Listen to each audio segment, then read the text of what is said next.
اعوذ باللہ من الشیطان الرجیم بسم اللہ الرحمن الرحیم اللہم صلی علی محمد وآل محمد۔ بحار الانوار میں حضرت سلمان فارسی سے روایت ہے کہ حضرت سلمان فارسی فرماتے ہیں کہ ایک دن میں حضور اکرم صلی اللہ علیہ وآلہ وسلم کی خدمت میں حاضر ہوا تو میں نے ایک خوبصورت منظر دیکھا۔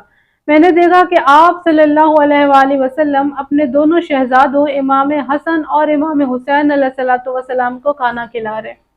میں وہیں بیٹھ گیا اور میں دیکھنے لگا کہ حضور اکرم صلی اللہ علیہ وآلہ وسلم نے والا توڑ کر کبھی امام حسن علیہ الصلوۃ والسلام کو کھلاتے تو کبھی لقمہ توڑ کر حضرت امام حسین علیہ الصلوۃ والسلام کے منہ میں ڈالتے۔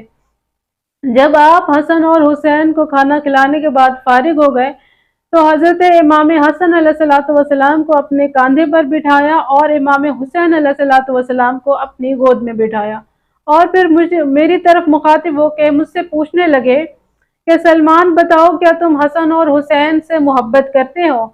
تو میں نے عرض کی کہ یا رسول اللہ، کیسے ہو سکتا ہے کہ میں حسن اور حسین سے محبت نہ کروں؟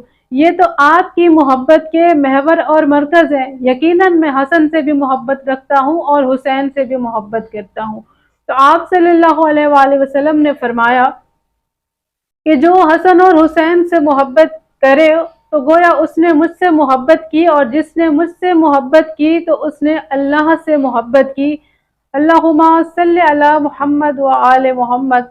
پروردگار سے دعا ہے کہ پروردگار حسن اور حسین کے صدقے میں جو لوگ بھی پریشان ہیں ان کی پریشانیاں دور فرمائے۔